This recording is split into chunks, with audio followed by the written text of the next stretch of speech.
Un cordial saludo, yo soy Gabriel Chica y con mi compañera Juliana Barberi presentaremos la ponencia denominada La sociedad civil como aliada de la institucionalidad para la protección animal.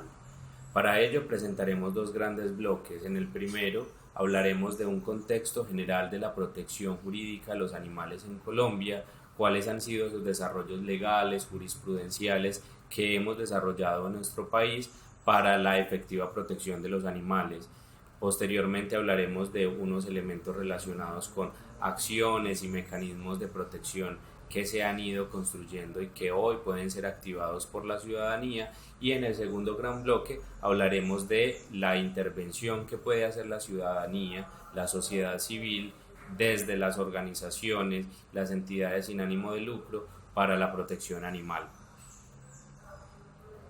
Hablando de este primer bloque del desarrollo jurídico que hay en nuestro país para la protección animal, es importante tener en cuenta que desde 1989 se profirió en Colombia el Estatuto Nacional de Protección a los Animales, el cual establece el estatus jurídico de los animales y lo consagra como una protección especial a todos los animales en el territorio nacional. Tenemos pues desde ese momento, desde 1989, esta protección que establece además unos mecanismos para que pueda ser activado desde lo administrativo en ese momento, y que vamos a ver que posteriormente se ha podido ir haciendo un desarrollo que aborda también la protección animal desde lo judicial.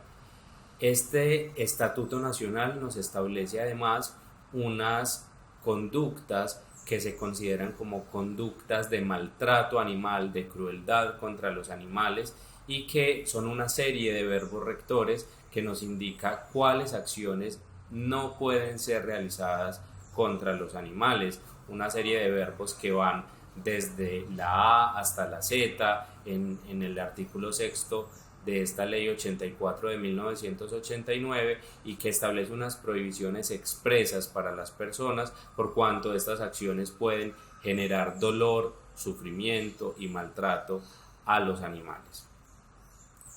Establece también este estatuto unos mecanismos para la protección que pueden ser activados y que hoy continúan vigentes. De esta manera, cuando un ciudadano conoce un acto de maltrato animal, tiene la obligación de presentar las denuncias respectivas. Frente a esto, entonces, se tienen dos vías específicas en la actualidad: la vía administrativa, cuando la conducta de maltrato que es perpetrada contra el animal constituye condiciones de levedad, o cuando la afectación es grave.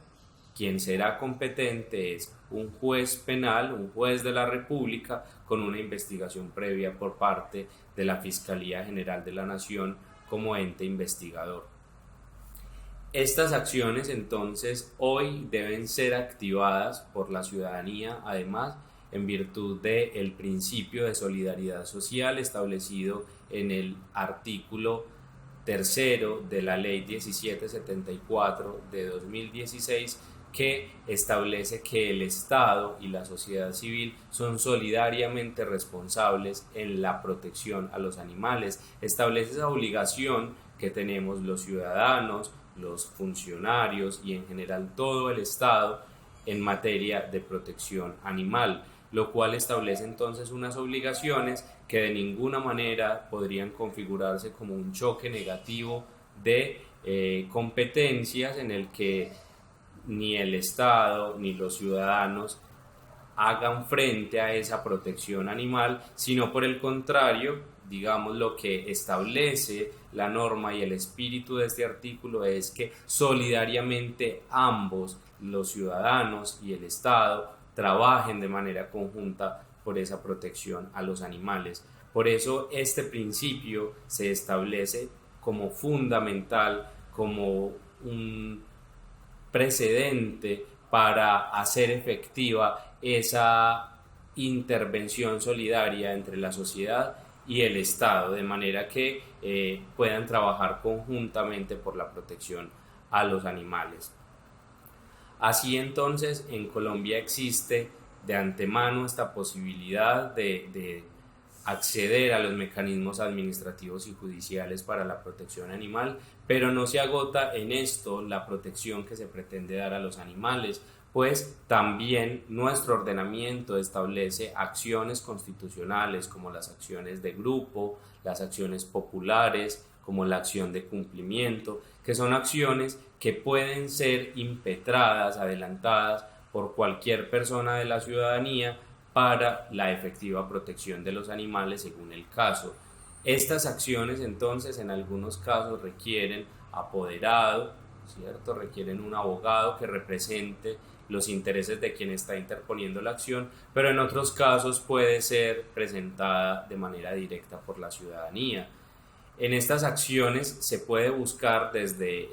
la suspensión de algunas acciones que estén poniendo en riesgo o que estén maltratando efectivamente a los animales, o puede haber también pretensiones orientadas a garantizar el cumplimiento de la normatividad en materia de protección animal. Estas son algunas de las acciones que se han ido estableciendo en nuestro ordenamiento jurídico y que establecen unas garantías adicionales a lo que ya la norma de 1989 nos ha presentado. Este panorama entonces presenta una serie de posibilidades tanto para la sociedad civil como individuos y como entidades sin ánimo de lucro para activar acciones y mecanismos en favor de los animales. También plantea unas posibilidades en el marco de las competencias estatales para que esa protección sea efectivamente garantizada. El reto entonces termina siendo una serie de articulaciones que permitan que estos mecanismos jurídicos que posibilitarían la protección a los animales pues sean efectivamente adoptados e implementados en favor de estos. De esta manera entonces finalizaría este contexto y daría paso a mi compañera Juliana para que presente estas formas de intervención que pueden hacerse desde las entidades sin ánimo de lucro y que en Colombia se han presentado como experiencias significativas en esta materia. Las organizaciones de la sociedad civil son de muchos tipos y están conformadas de ciudadanos del común que se unen en pro de una causa. En esta charla nos vamos a limitar únicamente a las organizaciones sin ánimo de lucro, que en Colombia se les denomina ESAL, entidad sin ánimo de lucro, que conforman lo que se llama el tercer sector. El tercer sector es aquel que no es ni público ni privado, sino que es más bien un intermedio y que pues está conformado de nuevo por personas que están en pro de una causa, pero puede ser una causa de diferentes tipos, puede ser una causa social, puede ser una causa ambiental, una causa económica o de desarrollo de diferentes aspectos. Estas organizaciones crecen en importancia y en número alrededor del mundo y según la ONU pues son uno de los motores más importantes no solamente de los cambios y las transformaciones sociales, sino también de la economía. Por supuesto que esto también se refleja en organizaciones que protegen a los animales y en el caso de Colombia en las últimas décadas ese número casi que se ha triplicado. De acuerdo pues a los registros en las cámaras de comercio locales, son muchas más las entidades que ahora se están dedicando a la protección animal que lo que hacían más o menos hace 2 o 3 décadas. Las organizaciones sin ánimo de lucro tienen 3 pilares fundamentales. El primer pilar es que es voluntario, es decir, las personas se unen sin estar buscando una retribución económica a cambio de su trabajo, sino que están buscando más bien una transformación, que es el segundo pilar de las organizaciones. Esas transformaciones, como les decía, que pueden ser sociales, ambientales, en las comunidades, educativas y en nuestro caso de la protección de los demás animales. Y además el tercer pilar pues es ese componente altruista que enmarca todo el quehacer de las organizaciones sin ánimo de lucro y pues que reiteradamente busca un fin que no tiene que ver necesariamente con el beneficio personal. La sociedad civil se ha unido en la protección de los animales porque ha visto por un lado pues una indiferencia de parte del gobierno que no tiene programas ni proyectos reales que brinden una solución a las problemáticas relacionadas con los demás animales, y porque por otro lado pues también hay una indiferencia muy grande de parte de la ciudadanía, de las personas que no están en el gobierno, que pues tienen unas relaciones muy dañinas con los demás animales, y por eso entonces las personas casi que de frustración y de y de necesidad de hacer esa transformación, pues se unen para conformar las entidades sin ánimo de lucro y trabajar desde allí por los demás animales. Las organizaciones sin ánimo de lucro que trabajan por la protección de los animales pueden trabajar en diferentes frentes o campos de acción. Uno de esos frentes y es el que es más conocido y el que más está relacionado o el que más las personas relacionan con la protección animal es el rescate de perros y gatos o la atención directa de los animales. Ese es pues como el más popular, el que las personas más conocen y el que las personas que no están realmente metidas dentro del mundo de la protección animal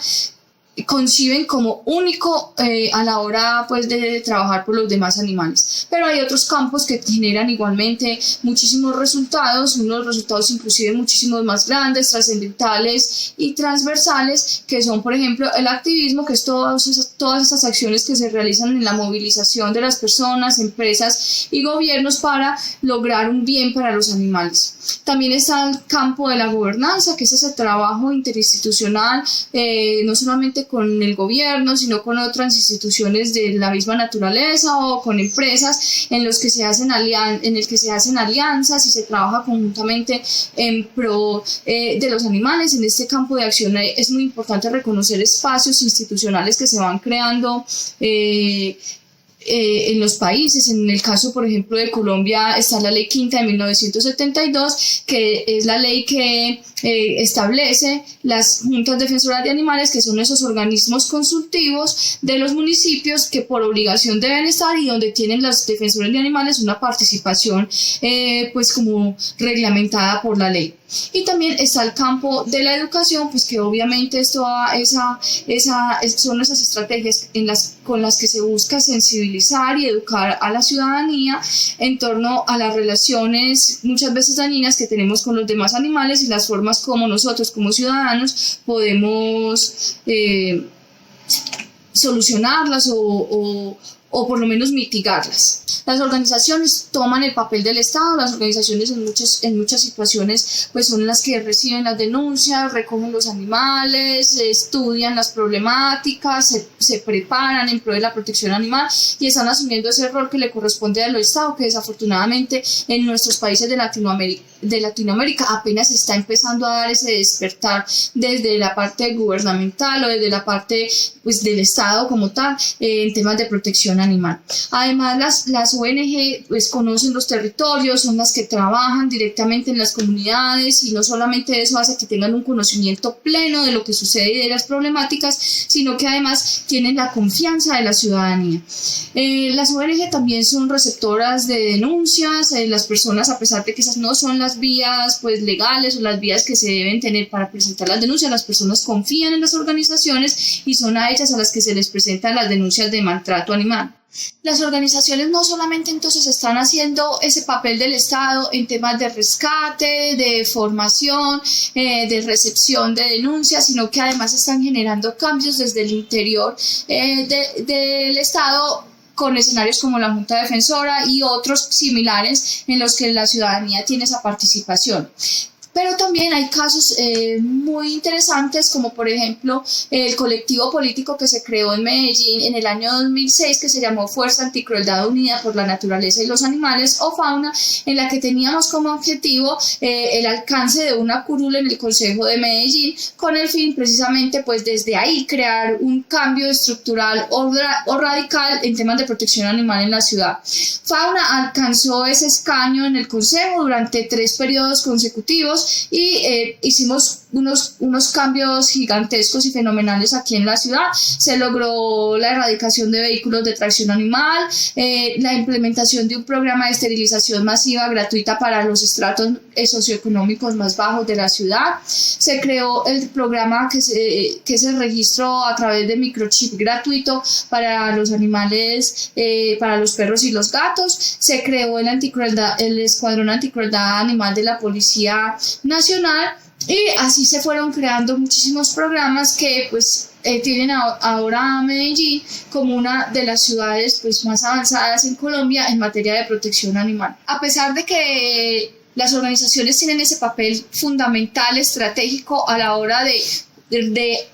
acercar la protección animal al Estado, es muy importante que entendamos que no es responsabilidad de la sociedad civil hacerse cargo de los problemas que ocurren con los demás animales y que debe ser el Estado el que garantice que los animales sean protegidos en todos los territorios. Es muy importante que reconozcamos que como organizaciones tenemos un papel fundamental, pero también debemos exigirle al Estado que se haga cargo del problema que surge cuando tenemos una relación negativa como la que tenemos con las demás especies.